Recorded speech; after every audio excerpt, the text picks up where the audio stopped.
വെളിപ്പാട് പുസ്തകം 2-ാം അധ്യായം 13-ാമത്തെ വചനം. നീ എവിടെ പാർക്കുന്നു എന്നും അത് സാത്താന്റെ സിംഹാസനമുള്ളിടമെന്നും ഞാൻ അറിയുന്നു.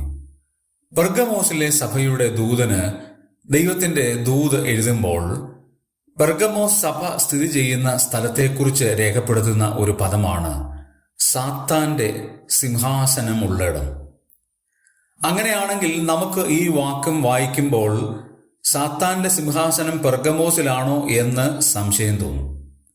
ഭൂമിയിൽ ഏറ്റവും കൂടുതൽ പിശാചിന്റെ പ്രവർത്തനങ്ങൾ ഉള്ള ഒരു സ്ഥലം എന്നൊരർത്ഥം മാത്രമേ അവിടെ അതിനുള്ളൂ. ലോകത്തിലെല്ലായിടത്തും സാത്താന്റെ അധീനതയിൽ കിടക്കുകയാണ്.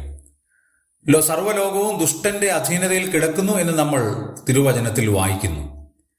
ദുഷ്ടന്റെ അധീനതയിൽ കിടക്കുന്ന ഈ ലോകത്തിൽ നമുക്ക് നല്ല പ്രവൃത്തികൾ ചെയ്യുവാൻ കഷ്ടപ്പെടേണ്ടി വരും.